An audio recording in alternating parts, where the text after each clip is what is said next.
All right, everybody. This is American Contractor again. This is Rich Morris. Just want to do another live stream YouTube, giving an update on what's going on in Iraq. And let's see. How many people got on here? Looks like 4 people. If you can tell me that my audio is good, I'll be very appreciative, because this is technology and you never know what's going to happen. I hope that I'm coming across pretty loud and clear. I think I am, because I double checked and triple checked everything again.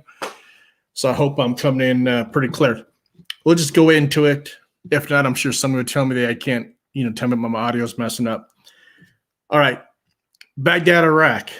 The time right now is 11:39 p.m. It is Thursday, July 1st. Let's go to what's the weather like over there right now? High of 118 degrees. Look at that. High of 118, low of 84. Looks like the high 100 teens. All right, Mr. Virtue, thank you. Appreciate it. And look at this, high temperatures all week in Baghdad. And that does create problems in their work schedules in Iraq. I don't know if anybody knew that. They don't work all day. They work pretty much like half days. I mean, they might go to work for like 3-4 hours in one day and just go home. They go home pretty early in the morning, or they might come to work later in the evening, work there 4 or 5 hours, and then go home.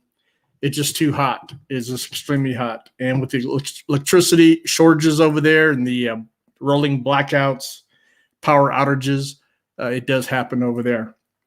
Now, I told you about the oil prices. Oil prices are going up. They're up now about $1. It's not where the Mickeys want them. The Mickeys, they want, like I said, $100. They like to see $100, and they will get it I'd say by the year end. They should have it. If they create something, if you know what I'm talking about. I got to be careful what I say on YouTube, because when I talk too freely, I get slam dunked like they did to me about 3 years ago, when I was talking about those gremlins that were invading Iraq back in 2015. They didn't like what I was talking about. But let's continue with this oil prices. Look at Brent crude, $75.40. It's up 85 cents. WTI crude, look at that, $74.90. It's up $1.43. I tell you folks that, ladies and gentlemen, that oil prices are going to be going up. It's a given. Like I say, if they have to create something in the Middle East to get that oil price going up, nothing's off the table. They will do it. Believe me, they will do it. Let's get into some of the stuff that's going on in Iraq. Right here. Why did Iraq pull the plug on its $2 billion oil deal with China? I don't know if you knew this, but BP, oil, ExxonMobil, oil, another oil company, Shell Oil, another oil company, all Western oil companies that all pulled out of Iraq. Did you know that? You probably didn't know that, because no one's keeping you informed. And you probably didn't know that, but they all moved out, and everybody thought that China was going to get this, big multi-billion-dollar, 50-year oil deal in Iraq, and Iraqi government says no to China also. And the reason being, is because oil prices are going up. So oil prices in the Iraqi federal budget has to be around, I think, $68, $67, $68. Could be wrong. Somebody in the chat, correct me if I'm wrong. Sometimes people are a little bit smarter and get better memories than me. But I think it's around, I know it's no more than $70. I think it's no more than $69, but somewhere on that ballpark. But when oil's $74, that's doing really good for the Iraqi government. It's good for the economy. Yes, they do have problems, and we're going to get into them, but it's very good for the Iraqi government, Iraqi State Oil Company, which is right here. I'm looking at it right there. SOMO, the state organization for marketing of oil. That is the state-run Iraqi government oil company right there. So let me get into this really quick.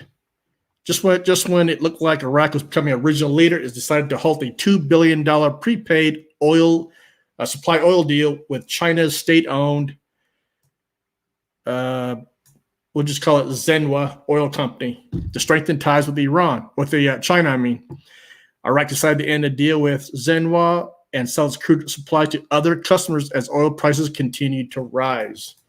The deal with the Chinese company that was agreed upon earlier this year would have been 4 billion barrels of oil supplied each month. The oil was expected to be destination-free, meaning Zenwa could sell it to other companies. The Iraqi government, the State Organization for Marketing, SOMO, said, forget about that. We're not going to do that. And China, see you later.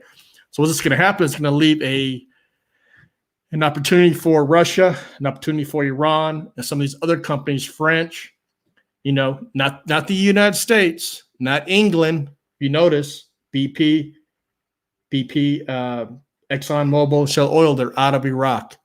They're out of Iraq. And that means they're not going to go towards the West. They might go, when I say West, I'm talking about those three companies, but they might go French, they might go Italian, they might go Russian, they might go Hungary. Who knows? But definitely not them three, because they pulled out because there's too much corruption. Let me see if it gives right here. There are several reasons for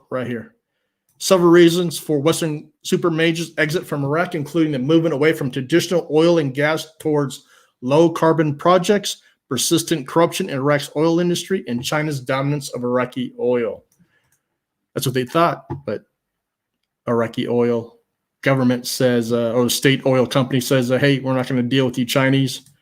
We're tired of you doing whatever you're doing. All right, let's go to the next. Let's go. I was going to show you something really quick. I think it's this right here. All right. April 2021. This is from the United States government, petroleum government website.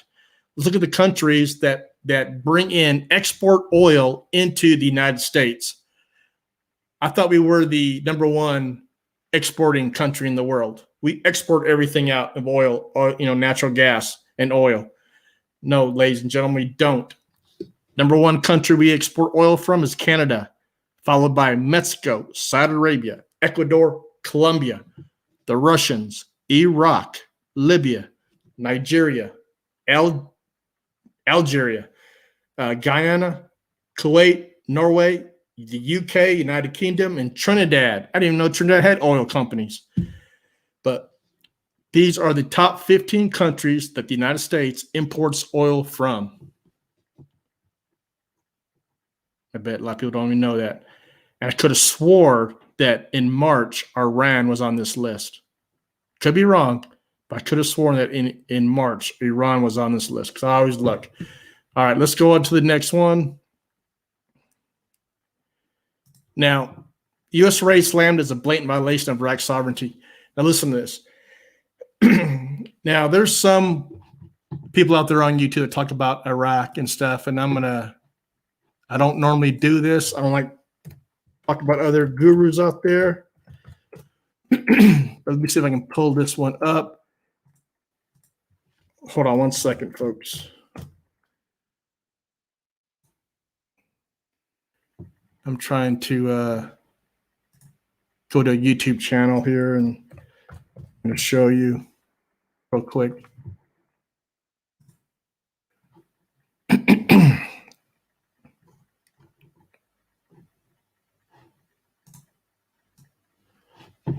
All right.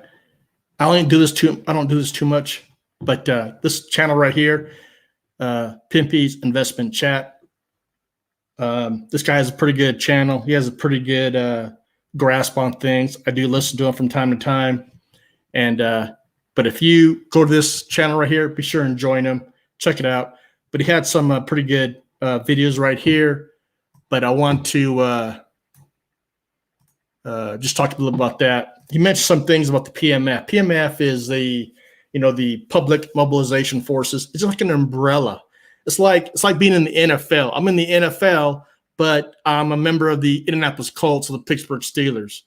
It's the same thing. It looks like the PMF's like an umbrella organization over everybody. And there are over 50 militias in Iraq that fall under the PMF. I remember, let me look at my notes here real quick. Remember back in 2016, they were talking about the PMF. They have to either get rid of them, disarm them, or they have to fold under the Iraqi army, the Ministry of Defense Department. Well, they started that in July 19, 2019. Remember, Prime Minister Mahdi issued a decree to the PMU units to either fully integrate into the Iraqi military or disarm and disband and go home, right? So that's what happened. And so the militia forces, they just integrated into the Iraqi military, which in my opinion is a big mistake because now you can't get rid of them. They're well armed. They got the full functioning of a military unit. And we're talking about weapons, logistics, trucks, guns, ammunition. I mean, they have everything. These militias have the same thing that an Iraqi army soldier has. And I believe they get paid a little bit better because they might get some bonuses from the militia leaders that they follow because they're not loyal to the Iraqi government. That's the problem. They're not loyal to the Iraqi government. So the U.S. raid slammed as a blatant violation of Iraq's sovereignty. The PM of Iraq, to me, I think he plays a lot of people's sides of the fence. I think he's more to the Iranian side than to the U.S. side. He's more of he likes the Iranians. Because he wouldn't be in that position if the Iranians didn't say, okay, he's allowed to have it. Because the United States' influence in Iraq has eroded. Remember, when you had 50,000, 60,000 U.S. troops in Iraq, you wield a lot of power. You could make a lot of things happen.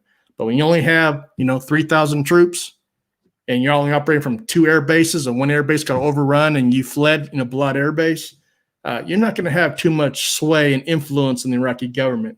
So who does? I think everybody's listening to this knows that the Iranian government has sway big time with the Iraqi government, especially when those militias are now under the militias. The militias are now under the Ministry of Defense of Iraq. So they just made them more powerful. But this did happen. This raid did happen, but I don't think it had the effect like everybody thinks. I did a video a couple of days ago, and I showed you the YouTube. No, it wasn't YouTube. It was Twitter. A Twitter video from the Department of Defense, United States, and you could easily tell it's an abandoned building.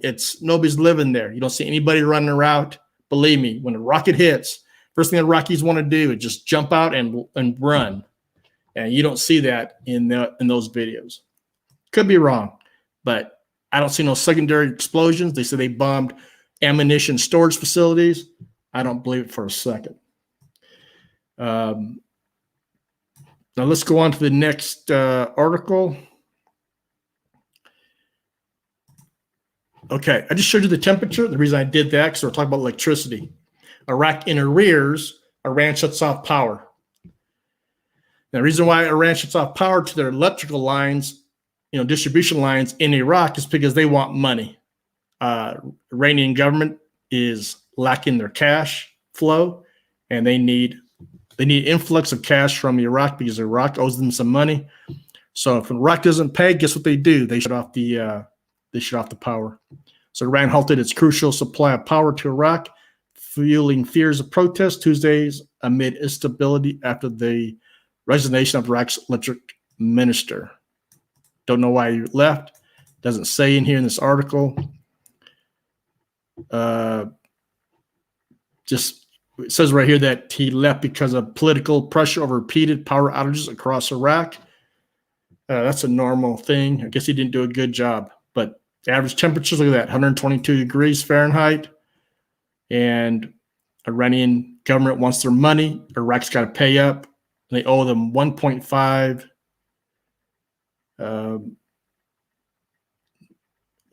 4 billion. Iraq owes 4 billion for energy exports. And I don't think Iraq's got it. I don't think they have it. Because if they had it, they would have paid it. Because the worst thing the Iraqi government wants is for Iraqi citizens to be protesting because of high electricity or no electricity and high temperatures. That's definitely they don't want protests, especially in the south, southern Iraq, Basra in that area, that Basra province. They don't want anybody protesting. They don't want any problems. So let's get back to the oil price. Maybe it went up $1. Let's see.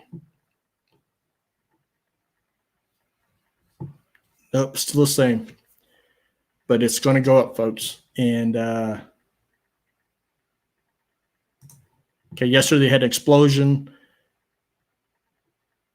At least 15 people were injured. An explosion at a crowded market in Baghdad, Sadr City. Sadr City is the poor areas of Iraq. Very poor.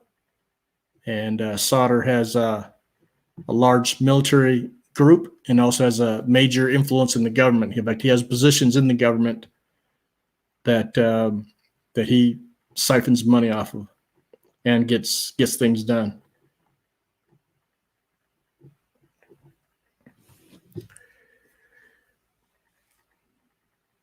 All right, we've been talking for 16 minutes and about 30 seconds.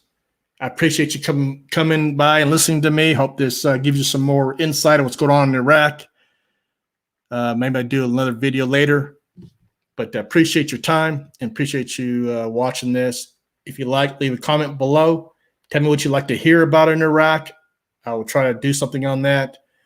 And also, if you're not subscribed to the YouTube channel, American Contractor, please subscribe and click the like button. If you like what you're seeing, like what you're hearing, please like